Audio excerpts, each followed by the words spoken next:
See that lower right image?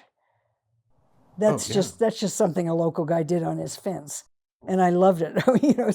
I don't know. I've never where that weird looks like an ox yoke or something, but where that came from. But people are making art all over the place, to say the least.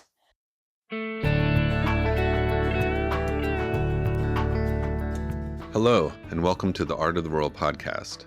I'm Matthew Fluharty. On this podcast, we gather with artists and culture bearers from across rural America and Indian country to encounter their creative and cultural vision, to hear new stories about life beyond the city, and to be inspired to bridge divides across the places we all hold dear. If you enjoy this conversation, please join us at artoftherural.org, where you can also subscribe to our newsletter featuring resources, gatherings, and lots of links to exciting creative work happening across the country. You can also find us on social and on Substack at Art of the Rural. We are grateful to folks from across the country who've made tax-deductible contributions to Art of the Rural to make this conversation possible, and to the Ford Foundation and Good Chaos Foundation for their support of Art of the Rural's media programs. Today, I'm honored to share a conversation with writer, curator, and activist Lucy Lippard. Over the 7 decades of her internationally acclaimed career, Lucy has authored over 30 books, curated 50 exhibitions, and consistently served as a voice anticipating where the artistic and cultural conversation was to turn. From conceptual art to feminist art to multiculturalism, and to those intersecting currents of land, culture, and history that currently animate contemporary work in rural and Indian country. Significant works and actions in this trajectory include the seminal book, 6 Years, The Dematerialization of the Art Object, published in 1973, the co-founding of both the Printed Matter Artist Book Press and the feminist Heresies Collective, and more recently, books such as Undermining, that meditate on land use, activism, and cultural history. In 2024, she published Stuff instead of a memoir, a look both backward and into the present that matches those earlier titles in their creativity and restlessness. Lucy Lippard's work has been deeply significant to the history of the non-urban arts field. Her 1997 book, Lure of the Local, Senses of Place in a Multi-Centered Society, brought the work of rural and indigenous artists and organizations into greater awareness in the art world, while also anticipating some of the key questions and practices still resonating in the field to this day.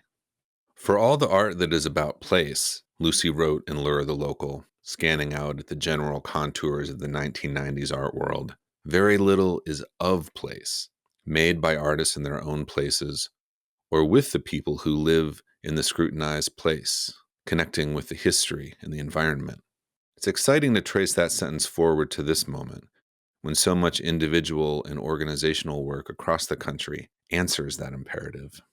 During the time in which Lucy was writing Lure of the Local, she left the epicenter of the art world in New York City for the small town of Galisteo, New Mexico, a community she first experienced through her friendship with artist Judy Chicago. As Lucy writes, "I wanted to broaden my life by narrowing it down to a tiny community." Our conversation that follows here meditates for a while on Lure of the Local, her life in these last few decades in the Galisteo community, and also turns toward her recent books that apply her characteristic textual and visual connections toward local history, land, and culture.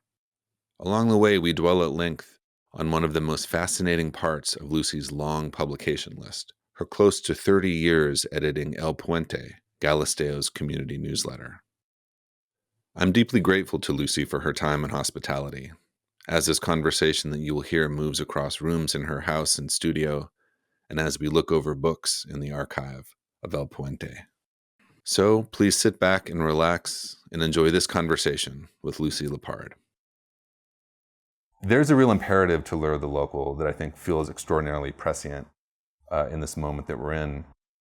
And it comes toward the end of the volume where you say, to change the power relations inherent in the way art is now made and distributed, we need to continue to seek out new forms buried in social energies not yet recognized as art. I've been saying that since the 60s. Sort of that same line, but anyway. It's a quote directed towards artists and towards organizations. And I think in particular in that book, there's a focus on policy as well. So you're sort of calling all of us into this space, to consider that. What I'm curious about maybe at first is where in the early 90s or late 80s the impulse came to begin to gather these ideas around Lure the Local. Like, how did that germinate? Well, the social energies part really came from, I think I first wrote that in the 60s, or certainly early 70s or somewhere. So that part, I mean, it's ironic because I'm a city girl. I mean, I've lived rurally, well, here for 32 years, but I lived rurally in England for a year and in Maine in the summers, but that wasn't real rural living. That's summer person. That's second home summer person, and that's a very different kind of life. But you do end up by having friends and knowing people over a lifetime, which I've spent every summer of my life in Maine. So I know something about, and for 6 or 7 years, I was with a guy who was a mechanic in a shipyard, and who did the cover of the Lure of the Local and so on. But so I have some notion of what I'm talking about with rural, but not. And this town, Galisteo, isn't rural anymore. I mean, when I moved here, it was just on the cusp. I've said this somewhere, that between the old village, the farming village, and the suburban gentrified bedroom community that it is now. It's still a lovely place to live, and some of us are deeply embroiled in it. But the older inhabitants, the people who settled this, families who settled this, are increasingly alienated. I was at a chili margarita fest over the weekend we have, which is a fairly new thing for the last 20 years, 15 years or something. And a woman who just moved in next door, who's a very good cook, she got a second prize in the traditional chili thing. And a local woman said to her, "What, a white woman?"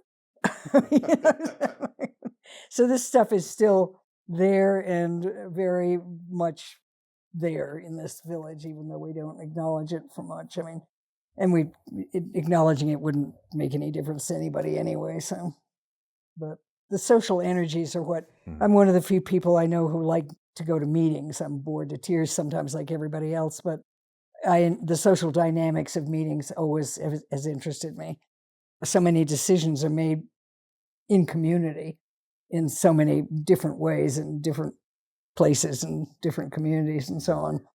I think that's part of the reason that I like hearing what people have to say, even if I absolutely don't agree with them or want to do it a different way and stick to that and so on. Because I'm really interested in the threads that connect that impulse and Lure of the Local to what you were just talking about, especially the chili margarita cook-off, which I definitely want to know more about. I mean, it's hard to explain to someone who, say, is younger than a millennial, that the service that a book like Lure of the Local provided in a sort of pre-internet cultural discourse, which in the 90s still we were right on the cusp of it. Hard to remember that far back. Yeah, I mean, I was in college at that time, and like the college kids had emails, but like still folks in the community didn't. And a book like that lands full of resources, full of places to go, full of images. That's interesting you said that. Let me interrupt you for a minute because I'll forget otherwise. But when I started the community newsletter, which I've published for 28 years, there were people who would say, well, why don't you just put it online and so on? And I said, the old people in the village weren't online. And so I did it. I said, no, it's hard copy. A, I like hard copy. And B, the old people wouldn't get it. I mean, and it had to be in hand. And so they could see, and some of them liked it and some of them didn't and so on. But that made a big difference. And I still don't want it online, although now it's getting more and more expensive to print. I do all the work. I do the sticking and stamping and the proofing and the editing and the whole business. But I love it. I mean, it's my way of keeping in touch with the place, with the village. Mm-hmm. But as you know, the village is only 250 people, and I send out about 150 newsletters. What is the process of putting together an issue of El Puente? In a given month. Doing it now. Things come up, and I make note to myself, like, don't forget to put this in. There's a section called pedacitos, bits and pieces, and that's things that people have done, or they've gone to college, or they've died, or whatever. I mean, No, when they die, I do an obituary on the front page. And that's sometimes it's issue after issue at a certain point because the older generation was dying off. I had nothing but obituaries on the front page. This time I'm not, nobody has died in the village, knock on wood. The next issue, I'm working on the next issue now. So it's just a matter of, and gossip and issues that I'm interested in. I mean, it's a mishmash of stuff. So you're pretty much consistently under some form of a deadline with it? Well, I mean, I collect stuff, and then every now and then, like the last month, I did a double month thing because I have my own deadlines were too heavy. Now that I'm old, it's like harder to be turning all this out. And then this woman who moved in next door is now officially, I put her on the masthead as my stringer. Oh. Because she is really excited by being in the village, and she's new. They've only been here a year, and she's out there talking to people, and it's not my style at all, but I really like what she's doing. It's a different.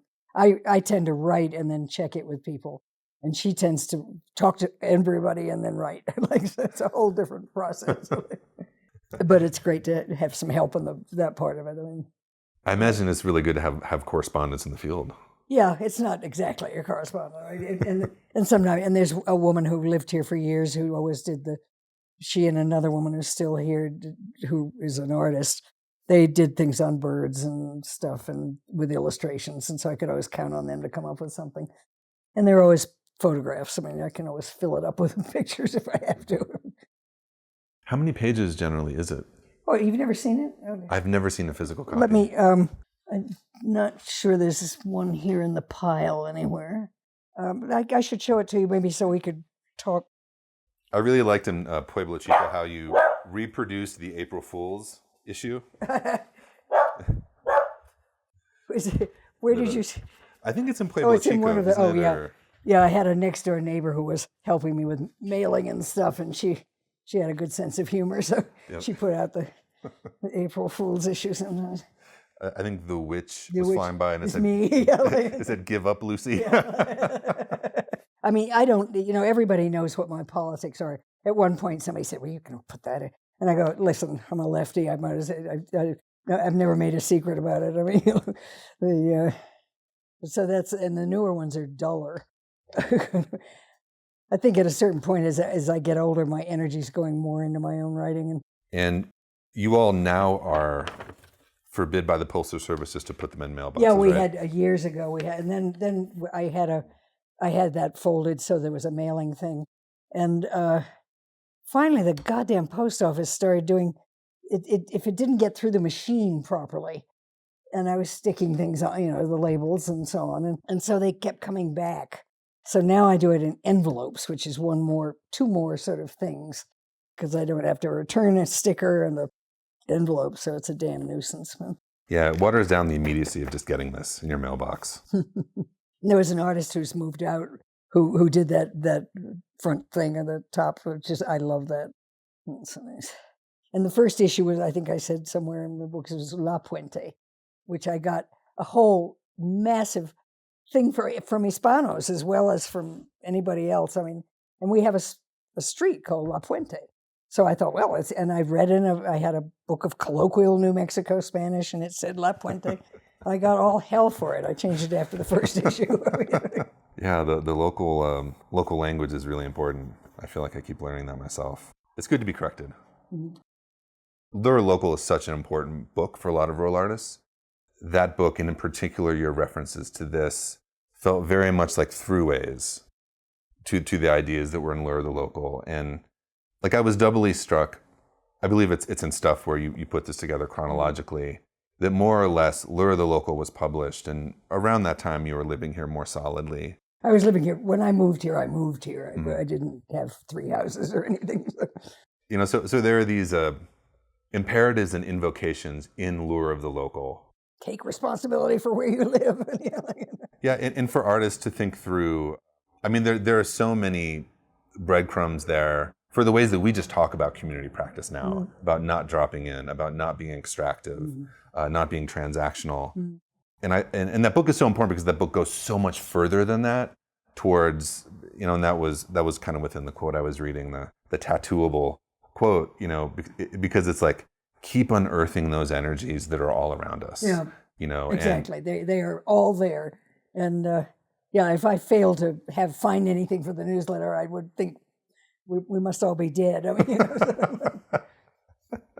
yeah, and there are artists, I would say in particular, I feel in the last 10 years for whom, like, you make mention in there, like the Historical Society, telephone poles in the community, like that there is like an era of artists who's really going into that as a framework for thinking about that kind of communication in a way that feels long, deep and longer. And so it really felt like a lightning bolt to put together that essentially this as a practice began as Lure the Local was reaching people. The idea that I want to test with you is like, is it too easy and too cute as a reader to put these two things together as part of the process? No, not at all. I mean, when I moved here, I mean, having written, well, I hadn't written it, I was writing it still, but it came out in 97, I think, yeah. So I'd already been here a few years, and I was already maybe in the fire department and a couple of other things. But I promised myself that I would practice what I preached in Lure of the Local. I mean, the Lure of the Local, can't remember quite where that came from. I remember when I got the title. I often get titles before I get anything else. And I was driving in Colorado, off in western Colorado, to do something or other, and coming back through western Colorado, and all of a sudden I thought, the Lure of the Local, and then I knew kind of where I was going to go with it, and so on. So, I mean, have scholars written about this work yet? No, God, no, not that I know of. I mean, kind of a cohesive practice. No, I don't think so. I mean, I don't know anybody who's doing quite that coming from the art world. I mean, not that I like coming from the art world, but I do come from the art world, for better or worse.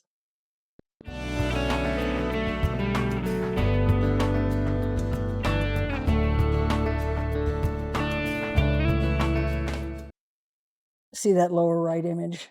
That's just something a local guy did on his fence, and I loved it. I mean, I don't know. I've never asked him where that weird thing. It looks like an ox yoke or something, but where that came from. But people are making art all over the place, to say the least. I mean, I think that maybe some audiences or writers could look at this, and they could compare it to other non-urban practice. There is a lot of newspaper practice. I mean, Art of the Rural is doing a lot of newspaper practice as well. But what really differentiates this is just the total longevity of it every single month, which Not is quite 10 months a year, and sometimes I do double. This is a call you've made in a number of your books in different ways, and I felt it in Lure the Local as well, which like is this push towards like really interrogating like when is it actually enough and when is it not enough? And that's like one of the contextual pieces that I think we miss sometimes in the non-urban discussion versus the urban discussion, and that like there is, I mean, El Puente is like a really fundamental example of this, and that like, you can have an exhibition in a large urban area, and that exhibition can be 3 months or 4 months or 5 months, and it can close, but there is like a social architecture around that that will remember it and that will carry those ideas forward in different ways. And you can have that regionally in a space that's rural and urban, but it's very different. This is a real like living continuum in a way that like I think that a lot of artists in rural areas could like really learn from. This exists outside of the grant cycle. You know what I mean? For one. Yes. Definitely. As far as I understand, individuals sponsor single. Yeah, well, that was the nice thing. I went to a community meeting, and I was relatively new. I started in January '97, so it was in '96, and I'd been here for maybe 3 years. I went to a community meeting, and I had told somebody I wanted to start a newsletter, and then another guy, a very socially involved guy, lived over there. He said, "Well, I've thought about doing that, so you don't have to." And so I thought, "Oh, okay." And then I was in Maine, and he called me, and he said, "You can do that newsletter because my partner thinks that he says he'll leave me if I take on anything else." I mean, he was a gay activist and did all kinds of things, and so I thought, "Well, thank you, partner," and I took it over. But I went to a community meeting and said I wanted to do it, and was it okay, and so forth, and one local woman said, "Oh, we don't need no local history," And I think I put that in one of the books. People have been fighting for 100 years over things, and we don't need any more of that, and so forth. And then another local woman, they were both local, said to me, and Maria, who was the daughter of the Patron family, who had screwed everybody for 50 years, not in my time, but before. So, another woman said, Maria, the only two people who speak Spanish in this room are me and Lucy. Which is an exaggeration, because I once spoke good Spanish, but not anymore. But I loved that, her standing up for me. I was so pleased. Anyway, then another local guy said, well, we can fund it because I was asking the community association to fund it. And they said, well, let's fund it by having local businesses do it. Well, we don't have any local businesses. So it ended up by being a couple of local businesses and then just people. And then as the town gentrified, more and more people were able to fund it. And now it costs a fortune. It used to be $80 to print it. Now it's $130 or something. And so sooner or later I'll just get priced out of it. I mean, but there are enough rich people now that they can fund it. But I hate having it only those people that are the sponsors. But I've never lacked for sponsors. I know in your books you're really forward and transparent about, sort of recognized yourself as part of sort of the wave, sort of diaspora that's come here from urban areas. But like, when did that gentrification really emerge as a force? In the 50s, the first white people came out here, Anglos we call them here. And the 60s and 70s it was just people who really needed to be here or fell for it madly, and garlic farmers like my friend Stan Crawford and so forth. And then in the 80s, some tipping thing happened, and more people came, and a lot more, and artists discovered it, and artists moved in, and artists moved out, and we have a lot of artists in the village. But the process of gentrification, I have really watched it happen here. Because when I first came in, I said this in a lot of the books, but there was a line of Anayas, who were the local power family at that time, standing at the door shaking your hand to make damn clear you knew who was in charge here. And that went away fairly soon. And now it's what this woman said, a white woman, and got the traditional Chile thing. It's become mostly white. I mean, and people move into the ranchitos, which we call a subdivision, which people over there don't like, but it's a wealthy, it's part of the village in a sense, but it's started in the 80s, and it's a completely different cohort. I mean, it's richer people and people from outside. And as somebody said, I think I put this in one of the books too, somebody said, well, they move in here and then they realize it's not La Jolla. And people move in, and some of them are wonderful, and they've resurrected the fire department several times. But it looks like we're just not going to have enough people. And then somebody will move in and throw all their energy into the fire department, and it's wonderful. But the fire chief is a local woman from the old families.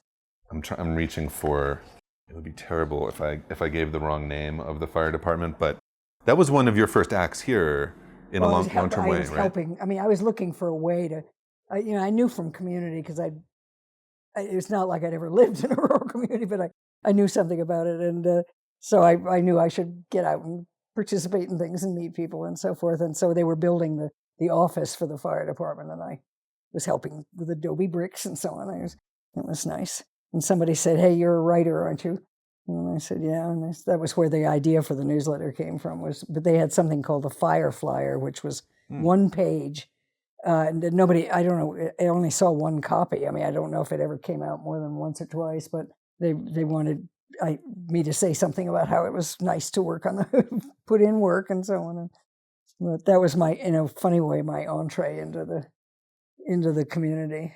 Nice. And you mentioned in Pueblo Chico that you served as an auxiliary. I'm still in the auxiliary. It's the bake sale part of the fire department. I mean, I have an artist friend, Harmony Hammond, who lives across the creek, and she was 10 years as a firefighter. I am just I used to clean toilets and flip hamburgers, and I don't do any of it anymore. I used to deliver T-shirts and things like that. And now I'm just there because the chief keeps saying, oh, Lucy, don't leave. You're the only one left from the old days. but I'm called, in the fire department roles, I'm called reporter. I don't think any other local fire department has a reporter. That's a beautiful honorary title. Yeah. And so out of the volunteer fire department, really El Puente sort of emerges from that space. In a funny way, yeah. Mm-hmm. And the community association. I don't know if this is too much of an abstract question, but I wonder, like, if one reviewed single issues across 20 years or something like that, if they would be able to track the scale of change that Galisteo has experienced through it. I've thought about that. I think they could, yeah.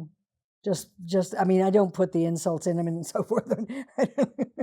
I remember one time there was, I had just had this old local couple over for a drink.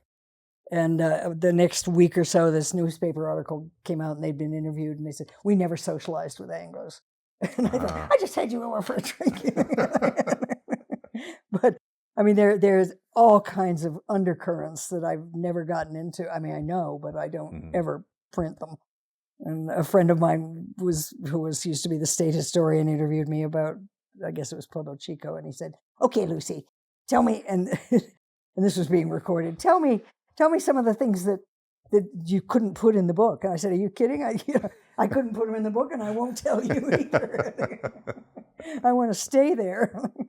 And my partner kept telling me, oh, you better publish this posthumously because you're going to get run out of town. The weird thing is that I now know in a funny way more about the history than the local people do, even though they know their family history far better than I do. But just last week, I was trying to find the location of something called Anaya Springs, and the Anayas are a big family here. And an artist friend over on the other side of the basin is doing an ecological dam piece. And there's an Anaya Springs road, but nobody knows apparently where the hell Anaya Springs is. And I asked all the Anayas I could think of, and nobody seemed to know where the hell it is. So it's so sad when things like that. I mean, that's not in our little turf here, but it is in the basin, and it was owned by somebody from the village in the late 1800s or so. I mean, this one family, actually several of these people are in this family. She said, when I showed her the part about the recent thing, and I said, is this okay? And she said, well, there isn't enough about us in it. And I had busted my ass to get La Gente in, because all the books on Galisteo are just about the patron and various things. So I was really sort of momentarily hurt, and then I realized she's talking about her family, not La Gente, but her family, which is the way it goes here. I mean, there's a lot of family stuff that I've heard tales, and I know some of the ghastly stories and so forth, but I don't publish that. But it does give me a sense of what's going down, because I do know those. I don't know all of them by a long shot, but I know some of those stories. In the non-urban field, like, one of the areas in which the local has felt very, very present is this notion of being multi-centered, which was such a huge pivot point for that book. You had a chapter about rural communities. You talked about the farm crisis. Those are things I had not seen them really in print so eloquently, next to urban work, next to neighborhood work, next to suburban work. That multi-centered idea, it offered the potential for these places to feel in a relationship that perhaps they wouldn't be unless we were thinking about that form of change, that form of social and cultural change that movement creates. Because I've lived in two places where, you're a newbie if you've been here 100 years.